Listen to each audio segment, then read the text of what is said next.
কিছুক্ষণ পর অজিত সিংহানি আর অভির ছোট মা এলো আরোহীদের বাড়িতে। ওদের বিয়ের কথা বলল এবং ঠিক হলো আজই আরোহীরা ওদের সাথে শহরে যাবে এবং সিংহানিয়া ম্যানশনে ওদের বিয়েটা হবে। আরোহী রাজি হলো ওদের প্রস্তাবে। শহরের পথে পাড়ি দিল ওরা।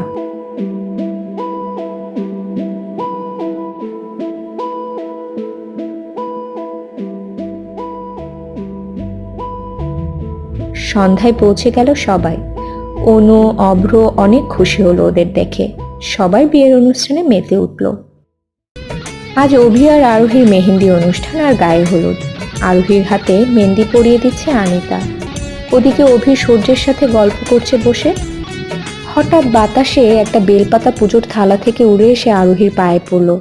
চমকে উঠল আরোহী। ওর সারা শরীর শিরশির করতে লাগলো। ছটফট করছে আরোহী। ওর নাগিন রূপ আর কিছুতেই আটকাতে পারছে না। কিন্তু ওদিকে সূর্য আর আনিতা নাচে ব্যস্ত। ওদের খেয়ালই নেই সেটা। সৃষ্টিকর্তার কাছে প্রার্থনা করতে লাগলো আরোহী, যাতে ওর নাগিন রূপটা সবার সামনে না আসে, তাহলে সব শেষ হয়ে যাবে। চোখ বন্ধ করে ভয়ে ভয়ে প্রার্থনা করছিল আরোহী। এমন সময় অভির ছোট মা এলো। আরোহীর পা থেকে বেলপাতা তুলে নিল। আরে, এই পবিত্র বেলপাতা পায়ে থাকতে নেই। নিশ্চয়ই ওখান থেকে বাতাসে তোমার পায়ে পড়েছে, তাই না? হ্যাঁ ছোট মা, আসলে আমি খেয়াল করিনি, সরি। ঠিক আছে, সরি বলতে হবে না। আরে দেখি, বাহ, তোমার হাতে মেহেদিটা তো বেশ মানিয়েছে। কি সুন্দর লাল টকটক করছে। এবারের মতো জোর বাজা বেজে গেল আরোহী। ভাগ্যিস ছোট মা সঠিক সময় এসেছিল। আরোহী অনুষ্ঠান থেকে উঠে নিজের ঘরে এলো আর খেয়াল করলো ওর পায়ে যে জায়গায় বেলপাতা পড়েছিল সেখানে পুড়ে গেছে অনেকটা। পোড়ার ক্ষত সারতে নাগিন রূপে এসে নিজের বিষ নিয়ে পায়ে লাগাচ্ছিল আরোহী, কিন্তু তখনই কেউ ঘরে প্রবেশ করলো। আরে আরোহী, এখানে বসে কি করছো? কই না তো, কিছু করছিলাম না, এমনি। মিথ্যে বলো না, দেখি পায়ে কি হয়েছে। এ কি পুড়ে গেল কিভাবে? মানে আসলে কি মানে করছো? আরোহী, নিজের প্রতি একটু খেয়াল নেই তোমার? কিভাবে এটা হলো? আসলে আরতির থালার কাছে বসেছিলাম, তখন বাতাসে থালা উল্টে প্রদীপের গরম তেল পড়ে গেছে। তুমি না, দাঁড়াও, আমি মলম লাগিয়ে দিচ্ছি ক্ষতটাতে, নইলে ইনফেকশন হয়ে যাবে। একদম এখানে সোফায় চুপ করে বসো। এরপর আরোহীকে সোফায় বসে ওর পায়ের পোড়া ক্ষততে মলম লাগিয়ে দিচ্ছিল অভি। অনেক যত্ন সহকারে কাজটা করছিল অভি, যাতে আরোহীর ব্যথা না লাগে। আরোহী শুধু অভির দিকে দেখছিল আর ভাবছিল ওর একটু কষ্টতেই অভি কত চিন্তিত হয়ে পড়েছে আর কত খেয়াল রাখছে সে।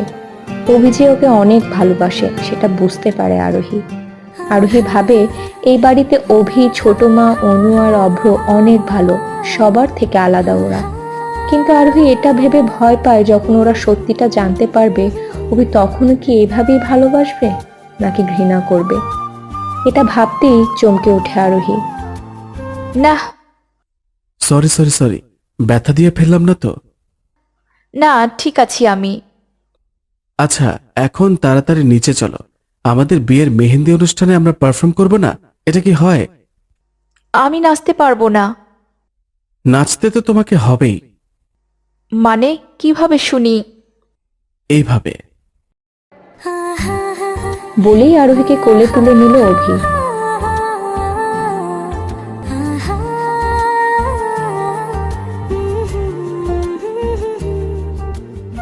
আজ আরোহী আর অভির বিয়ে। সবাই বিয়ের আয়োজনে ব্যস্ত। অনু আর অভ্র এদিক সেদিক ছুটাছুটি করছে। এদিকে সূর্য আর শুভ অভিকে বিয়ের জন্য তৈরি করাচ্ছে। অভি, শেরওয়ানিটা ঠিক করে পরো ভাই। ধ্যাত, এই শেরওয়ানি পরা যায় নাকি? এত মোটা আর ভারী, আমার গা কুটকুট করছে।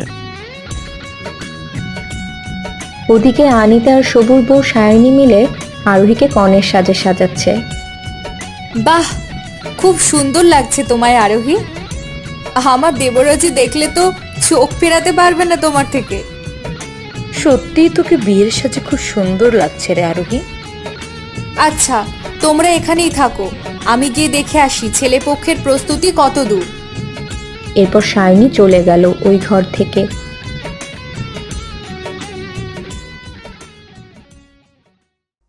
এই আনিতা, আমার কেমন যেন লাগছে শরীরটা, গা জ্বালা জ্বালা করছে ভীষণ। মনে হয় এই ভারী লেহেঙ্গাটার জন্য। চিন্তা করিস না, ঠিক হয়ে যাবে। হুম। অভি বিয়ের জন্য প্রস্তুত। তখন অভ্র এলো আর বলল, বিয়ের লগ্ন শুরু হয়ে গেছে, পুরোহিত মণ্ডপে বরকে ডাকছে।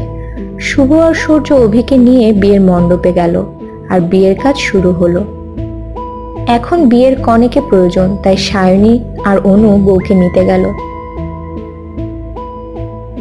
এদিকে আরোহী তখন করুণ অবস্থা, বিছানায় ছটফট করছে আরোহী, ওর সারা শরীর জ্বলে পুড়ে যাচ্ছে। আমার হঠাৎ এমন হচ্ছে কেন?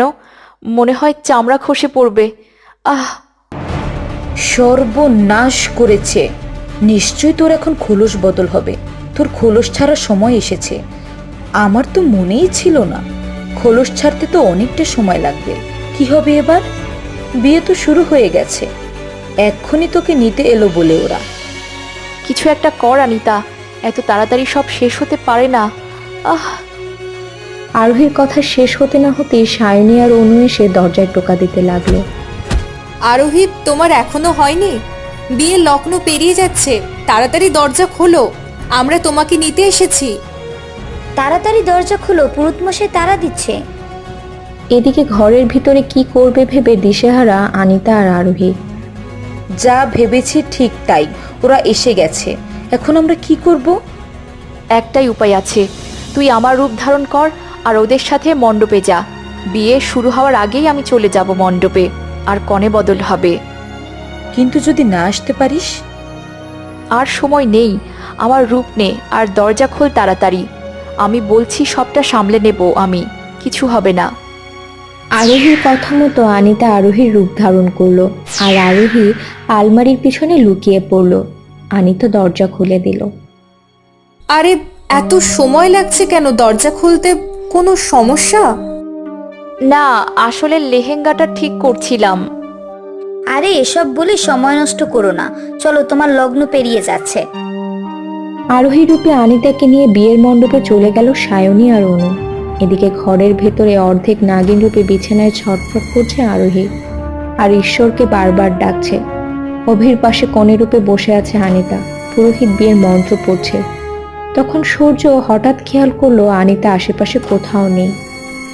আরে, আনিতা নাই কেন? আনিতা কোথায়? আরোহীর বিয়ে হচ্ছে অথচ আনিতা নেই, কেমন যেন লাগছে আমার। ওর কাছে ব্যাপারটা গোলমেলে লাগলো। আরোহীর বিয়ে হচ্ছে অথচ আনিতা নেই, কেমন যেন হয়ে গেল ব্যাপারটা। দ্রুত উঠে গেল সূর্য আর আনিতাকে খুঁজতে থাকলো। খুঁজতে খুঁজতে হঠাৎ আরোহীর রুমের দিকে এলো আর একটা শব্দ পেল। ভেতর থেকে একটা হিসিস আওয়াজ পাওয়া যাচ্ছে। সূর্যের আর বুঝতে বাকি রইল না যে ভেতরে কোনো নাগ বা নাগিন আছে। নাগরূপে এলো সে আর ছোট হয়ে দরজার ফাঁক দিয়ে ওই ঘরে প্রবেশ করলো আর দেখলো যে আরোহী ছটফট করছে। আরোহী, তুমি এখানে? তাহলে মণ্ডপে অভির পাশে কে? আনিতা, সূর্য এখন কথা বলে সময় নষ্ট করা যাবে না। তুমি প্লিজ কিছু একটা করো যাতে তাড়াতাড়ি আমার খোলস বদল হয়। এই কথাটা কোনোভাবে আমায় জানালে এত ঝুঁকি নিতে হতো না। এর একটা উপায় আছে। আমি একজন পূর্ণাঙ্গ প্রাপ্তবয়স্ক নাগ। আমার শরীরে এখন এমন একটা বিস্তর হয়েছে যেটা আমি খোলস বদলের সময় ব্যবহার করতে পারি। এতে আমার কোনো কষ্ট হওয়া ছাড়াই মুহূর্তে খোলস বদলে যায়। যখন তোমার 25 বছর বয়স পূর্ণ হবে তখন তুমিও এই ক্ষমতা পাবে। তাই আপাতত তোমাকে আমার বিষ গ্রহণ করতে হবে, তাহলে মুহূর্তে তোমার খোলস বদল হয়ে যাবে। কিন্তু এতে তোমার শরীরের শক্তি অনেকটাই কমে যেতে পারে। ঠিক আছে, আমি তৈরি তোমার খোলস বদলকারী বিষ গ্রহণ করার জন্য। পরে যা হয় দেখা যাবে। এরপর সূর্য তাড়াতাড়ি নাগরূপ নিল। বন্ধুরা, কেমন লেগেছে পুরো গল্পটা অবশ্যই অবশ্যই কমেন্ট করে জানাবেন। আমাদের সাথে থাকার জন্য সবাইকে অনেক ধন্যবাদ। আবারও নতুন গল্পের সাথে দেখা হবে সবার সাথে। ততদিন সবাই ভালো থাকুন, সুস্থ থাকুন। সবাই দোয়া করবেন আমাদের জন্য। বন্ধুরা, তোমরা কি পরবর্তী গল্প দেখতে চাও? যদি দেখতে চাও তাহলে ঝটপট লাইক আর কমেন্ট করে দাও। আর হ্যাঁ, সাবস্ক্রাইব করতে ভুলো না কিন্তু। ভালো থেকো বন্ধুরা। Love you all guys.